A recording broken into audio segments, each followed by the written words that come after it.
Antes de empezar, si te interesan los secretos de la realeza, suscríbete ahora y activa la campanita para no perderte ninguno de nuestros videos.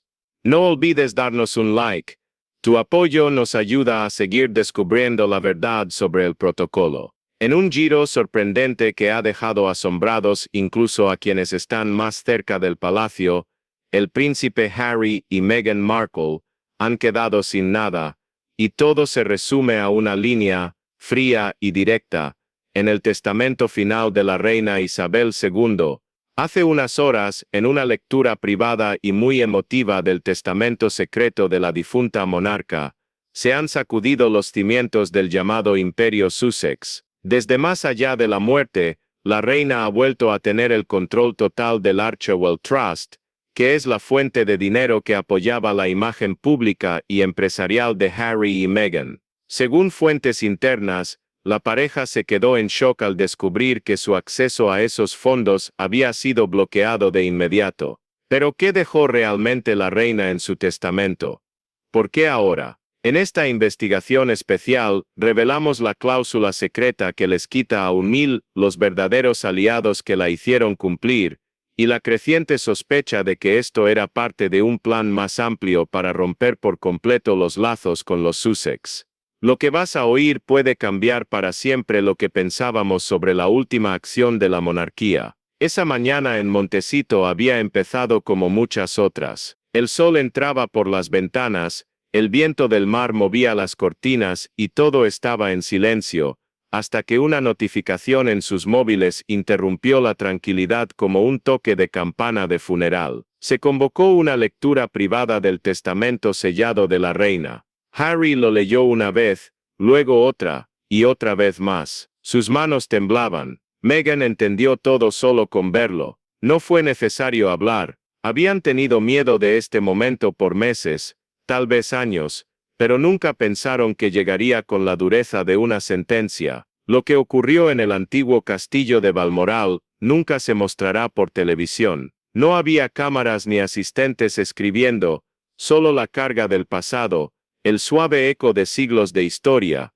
presenciando una reunión no para celebrar, sino para enfrentar. En el centro de aquel silencio impresionante estaba la princesa Ana, firme y tranquila, con un maletín de cuero en sus manos con guantes. Dentro, el golpe más duro para Harry y Meghan desde el Brexit. La reina había hecho un testamento secreto, sellado y definitivo, y su contenido no solo impactaría la estructura interna de la familia real, sino que destruiría todo lo que Harry y Meghan habían logrado desde que dejaron la realeza, su independencia, su imperio mediático, su imagen a nivel mundial, y su estabilidad financiera. Todo sería nuevamente absorbido por la corona. La prensa lo llamó una corrección real, algunos lo llamaron venganza desde el más allá. Pero una cosa es clara, los Sussex han vuelto a estar bajo el control de la monarquía, sin poder, sin voz y sin recursos. ¿Por qué lo hizo la reina?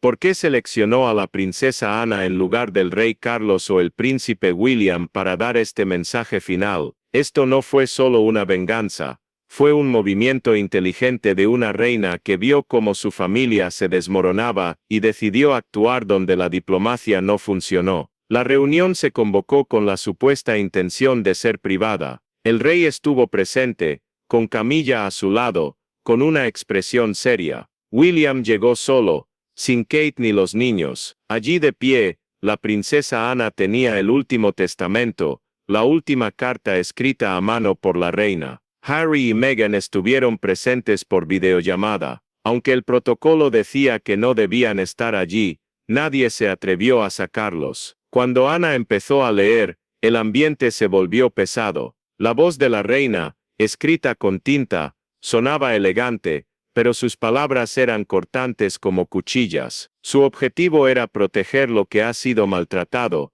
restaurar lo que se ha destruido y preservar lo que debe durar. Y así, la última frase, el Archewell Trust, junto con todos sus bienes, derechos de autor y beneficios futuros, pasa a estar bajo el control de la corona, y será administrado por el patrimonio real. Sorpresas, confusión, calma. William miró a su padre, Carlos asintió despacio, sin asombrarse. Meghan desde la pantalla, abrió la boca con una expresión de horror. No puede ser cierto, princesa. Ana no mostró ninguna reacción. Desde hace tiempo se comentaba que la reina estaba decepcionada en privado con las decisiones de Harry y Meghan. Las entrevistas, los escándalos, los documentales y el libro no lo criticaron públicamente, pero nunca lo olvidó. Ahora había tomado acción, no por venganza, sino por un legado. Había confiado en Ana, su apoyo fuerte, la que manejaba crisis, que iba a lugares peligrosos, que nunca quería ser el centro de atención. Ana no lloró ni dudó, solo leyó y luego permaneció en silencio mientras las palabras caían como cenizas sobre el mármol de Balmoral. El efecto fue rápido. Montecito se detuvo, se cancelaron eventos, se cerraron negocios, se apagaron teléfonos, la página de Archewell dejó de funcionar, las donaciones se detuvieron y los socios desaparecieron. Por primera vez, el imperio Sussex estaba en crisis, y todo gracias a la mano firme y silenciosa de la princesa Ana. Según la ley británica, el testamento se volvió público. En él, la reina recompensó lealtades, protegió traiciones y castigó traiciones. Fue algo íntimo, it could be.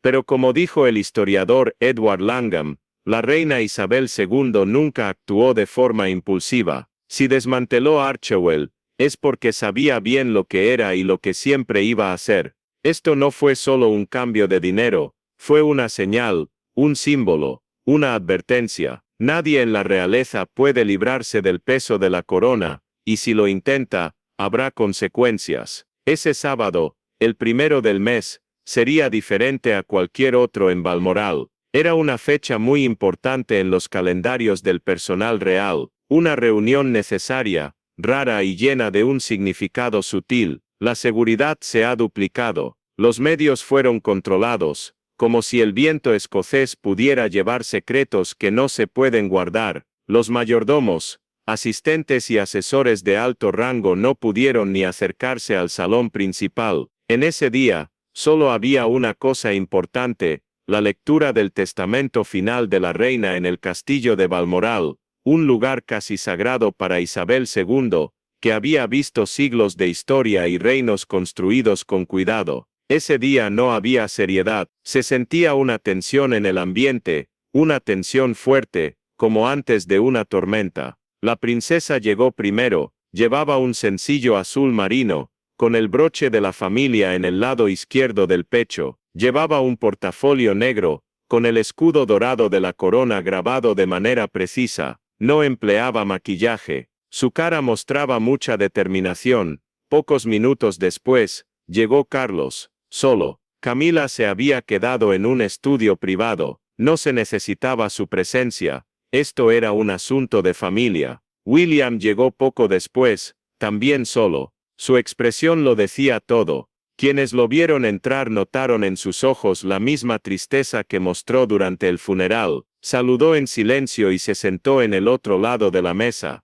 Beatriz y Eugenia entraron juntas, caminando despacio. Andrés terminó la procesión, con la cabeza agachada, y las manos firmemente entrelazadas. No se dijo nada. Los Sussex no estaban presentes. Harry y Meghan no volvieron al Reino Unido. No se sabe si fue por su propia decisión o porque lo excluyeron. Aún así, la tecnología contribuyó. Una videollamada segura organizada por técnicos de verdad hizo posible su participación. La pantalla, grande, estaba colgada al lado de la chimenea, mostrando sus caras en el centro del drama familiar. Meghan fue la primera en aparecer, tranquilidad que parece estar presente, pero con tensión. Harry se unió más tarde, nervioso, girando un anillo en su dedo, como muchos recordaban de sus tiempos en el ejército. El silencio estaba presente hasta que la princesa habló. Su voz, fuerte y segura, rompió el silencio como una daga.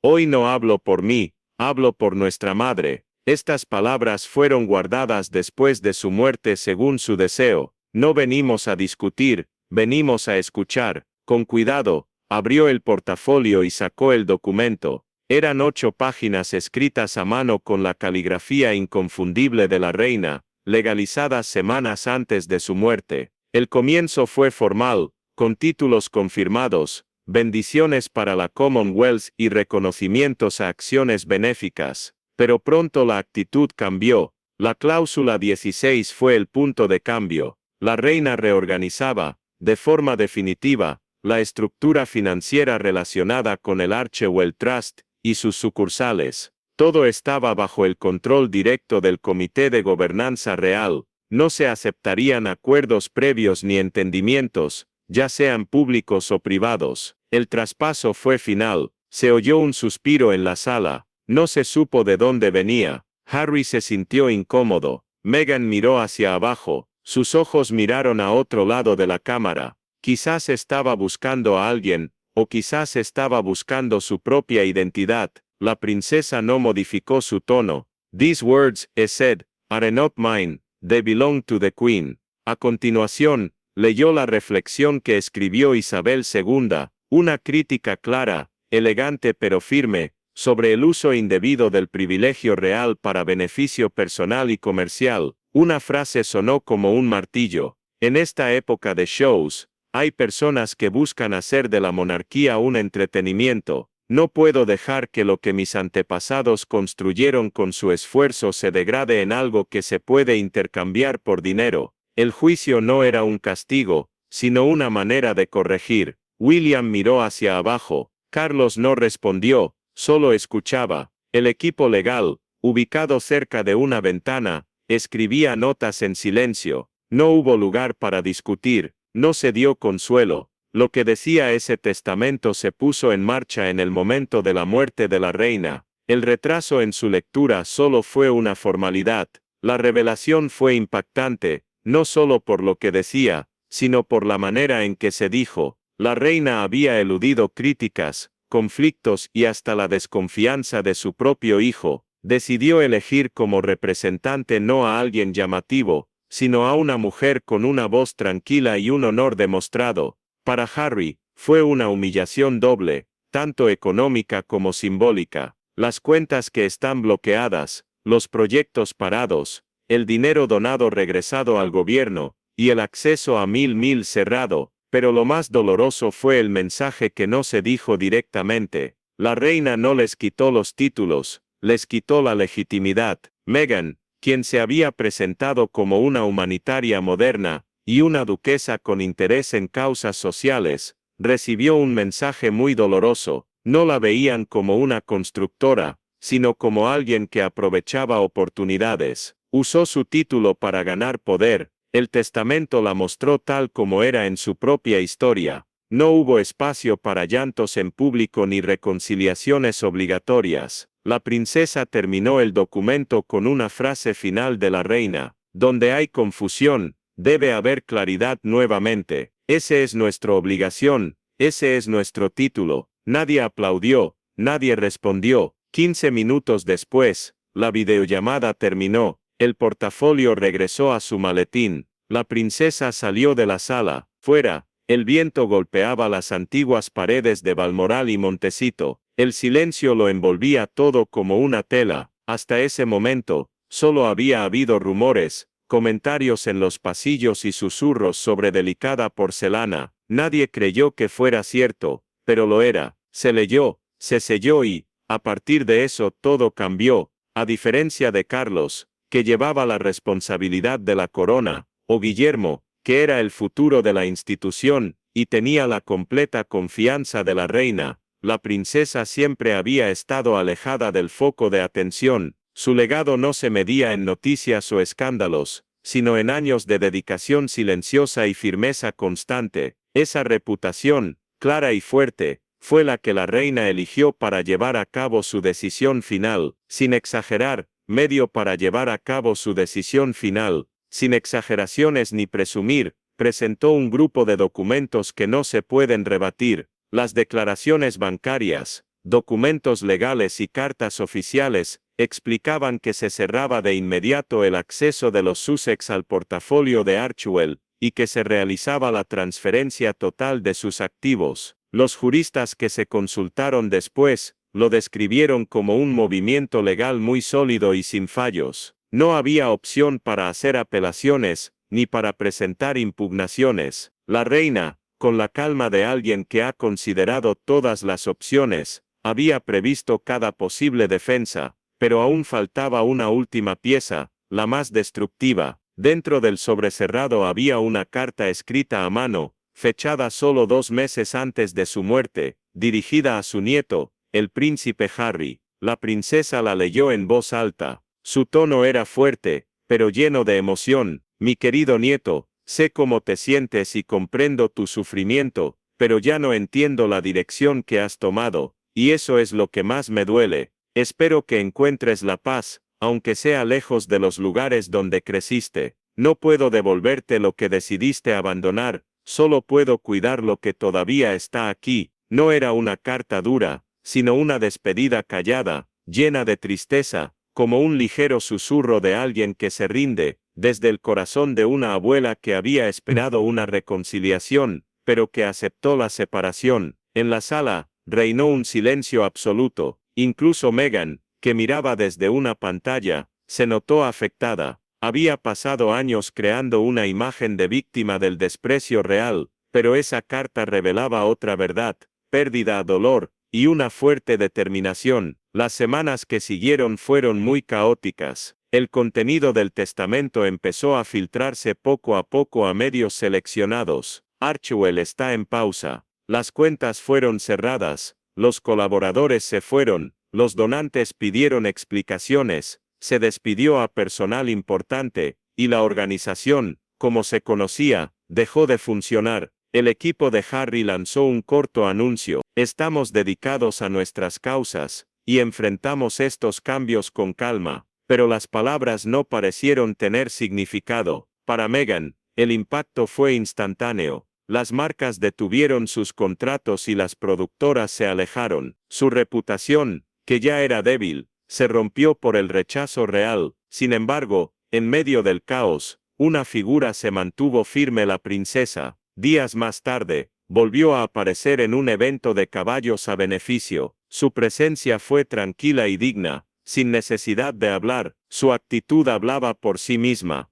La decisión oculta de la reina no solo fue su último acto como reina, sino también como protectora de su familia real, de la institución y del equilibrio de poder. Esa decisión fue clara, exacta y no tuvo piedad. A lo largo de la historia, la monarquía británica ha sobrevivido a guerras, escándalos y abdiciones. Sin embargo, nunca había llevado a cabo un exilio como este, no con espadas ni con destierros, sino con la pluma de una mujer y la decisión de otra. Esto no era un sensacionalismo, era un cambio en el orden constitucional. Para Harry y Meghan, esto significó el inicio de una nueva vida, una sin el apoyo económico que habían intentado mantener y sin la protección silenciosa de su abuela, quien hasta el final esperó que regresaran. Es como si a un expresidente le quitaran su protección del servicio secreto. De repente, ya no es una figura del gobierno, es solo un ciudadano más sin poder ni influencia en las instituciones. En el centro de este colapso silencioso estaba Harry, un hombre atrapado entre dos mundos: el príncipe que prometió cuidar a su esposa e hijos de las toxinas de la vida en el palacio, y el nieto que en algún momento pensó que podía cambiar la monarquía desde adentro. Ahora ya no era parte de ella, estaba completamente fuera. Para Meghan, Archewell no era solo una marca, era la representación perfecta de sus sueños, de su nueva identidad alejada de la realeza. Su forma de influir, su nuevo comienzo mostraba que podía destacar sin la corona. Pero la decisión de la reina hizo que ese sueño se volviera una idea vacía, un proyecto detenido, inestable, tratando de no perder a sus socios. Lo que antes era el símbolo de su legado después de la monarquía, ahora se volvió una pregunta sin respuesta. ¿Realmente había sido independiente alguna vez, o este siempre había estado, aunque sea un poco, bajo la protección amable de la monarquía? Un favor dado, no se ha ganado. Mientras el mundo miraba, conteniendo la respiración por la posible respuesta de los Sussex, la caída de Archewell se convirtió en una señal de advertencia, una fábula actual sobre los riesgos de mezclar la realeza con la fama de hoy. Harry y Meghan, habían creado algo que solo podía mantenerse con un elemento esencial, el apoyo de la corona, y ese apoyo, ahora, había desaparecido sin dejar huella. Al leer la cláusula final del testamento de la reina, se hizo un silencio absoluto, frío y pesado, que no se podía pasar por alto. En una sala de Balmoral, con las pantallas brillando y las caras tensas, los corazones latiendo rápido, pero ninguno tanto como el de aquellos al otro lado del océano, a casi 10,000 kilómetros, en Montecito, en una sala decorada al estilo californiano, con vistas impresionantes y mucha madera clara, Meghan Markle no solo escuchaba las últimas palabras de la reina, sino que también veía cómo su mundo se desmoronaba en ese momento. La videollamada, que estaba protegida y aprobada por los técnicos del palacio, mostraba más que solo imágenes, mostraba emociones intensas, sin censura. Meghan, que hasta ese momento había estado tranquila, no pudo mantener más la fachada, sus labios vibraron, su pecho se levantó como si fuera a hablar, pero en lugar de palabras, salió una frase silenciosa llena de incredulidad, que se convirtió en rabia contenida. Se inclinó un poco hacia la cámara y dijo una frase en silencio, pero con gran significado: no pueden estar bromeando. Los que estaban en Balmoral, como William, la princesa Beatriz y el rey, lo vieron claramente. Aunque el audio del canal Sussex estaba apagado por protocolo, no necesitaba sonido. Su rostro lo mostraba todo, y esa reacción se convirtió en pocas horas en el centro de una gran controversia mediática. Esto no fue un pequeño tropiezo, fue una ruptura completa, un corte claro, sin anestesia, del vínculo financiero y simbólico con la familia real. Para Meghan, que había trabajado sin parar para hacer de Archewell un símbolo de empoderamiento global, inclusión y conciencia social, todo ello apoyado de manera discreta por su herencia real, fue un golpe muy duro, un impacto disfrazado de formalidad burocrática. Según fuentes cercanas, ella anticipaba algunas restricciones, como limitaciones en el uso de títulos, imágenes reales o ciertos tipos de lenguaje ceremonial. Estaba lista incluso para revisar títulos nobiliarios, pero no esperaba esto: la confiscación total del Archewell Trust, y el cierre de sus fuentes de dinero, llevado a cabo por las más altas autoridades del poder real. Un ex ejecutivo de la fundación lo calificó como una traición disfrazada de amabilidad, y Harry, por su parte, se quedó sin palabras. Los testigos de la llamada observaron que su postura cambió durante la lectura. Al comienzo, estaba de pie y mostraba respeto, pero al llegar al último párrafo, su cuerpo se veía más pequeño. Se pasaba la mano por la frente como si intentara eliminar lo que acababa de escuchar. La cantidad de lo anunciado era simplemente demasiado para asimilar de una vez. El Archewell Trust no era solo un documento legal, era su salvación, su conexión con los seguidores que los apoyaron después del Megexit. Y ahora ya no existía. Meghan pidió hablar y pidió que encendieran su micrófono. La princesa Anne, que cumple con la voluntad de la reina, respondió con una voz firme y fría: esto no es una charla, es una lectura. Y así terminó un capítulo, sin discusiones, sin apelaciones. La reina había hablado y lo hizo de una manera tan clara que no dejaba lugar a dudas. En Montecito, después de colgar, todo cambió. El ambiente en la residencia Sussex se volvió denso. Un asistente informó que Meghan caminaba de un lado a otro, con los brazos cruzados y claramente afectada. Harry subió sin decir nada. Las llamadas iniciaron de inmediato. Se comunicaron abogados en Beverly Hills y en el Reino Unido. El ambiente, según una fuente cercana, era como una sala de guerra política después de una derrota inesperada. No había pánico, pero sí una urgencia fría e intensa. Un amigo cercano que habló con Meghan esa noche la describió como muy triste, enojada y traicionada. Ella pensaba que la reina la respetaba y que, aunque otros miembros de la familia no la aceptaban, la monarca la defendía en secreto. Esa creencia se rompió, como un pilar que se pensaba que era de piedra y resultó ser de arena.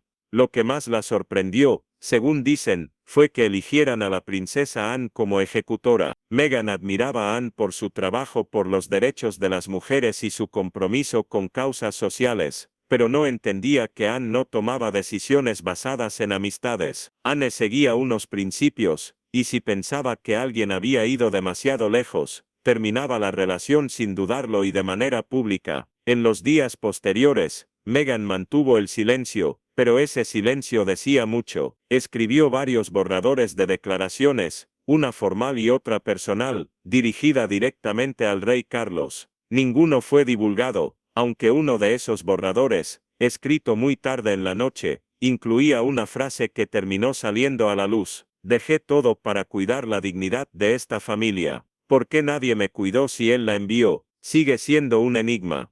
Pero el verdadero golpe, el que afectó profundamente la vida de Harry y Meghan, sucedió menos de 48 horas después de la lectura del testamento. De manera sutil pero impactante, el fondo operativo principal de Archewell, que juntaba donaciones, ingresos por licencias y aportaciones de patrocinadores anónimos, fue congelado sin previo aviso. La empresa de gestión de activos que maneja el fideicomiso apoyado por donantes, una de las más reconocidas en el Reino Unido, confirmó que recibió una orden judicial que suspendía de inmediato el acceso de los Sussex a esos recursos. No hubo reuniones públicas ni anuncios a la prensa, no los necesitaban. Bajo la ley británica sobre patrimonios, hay formas que le permiten a la corona ajustar sus activos si hay una instrucción clara que fue aprobada antes de la muerte del monarca. La reina había considerado cada paso, cada objeción y cada intento de resistencia legal. Los abogados de Harry y Meghan, seguros de que cualquier disputa sería larga y amigable, no esperaban un cambio importante en el control financiero y no estaban preparados para eso. La reina había garantizado que ninguna objeción podría tener éxito. Una fuente dentro del equipo legal de Sussex admitió que nunca pensaron que la reina tuviera vínculos legales tan fuertes con Archewell, especialmente porque está registrado en los Estados Unidos. Pero ella no había dejado ir el lazo. El futuro del fideicomiso estaba vinculado a una cláusula casi imperceptible, que se escribió cuando se creó en 2020 City, durante las negociaciones de los duques para su salida oficial de la realeza. En ese momento, el palacio pidió un informe claro sobre los planes de ayuda y finanzas del matrimonio. La aprobación real incluyó una cláusula que decía que cualquier entidad con el nombre de Archewell, que usara fondos semilla relacionados con la monarquía o conexiones con la realeza,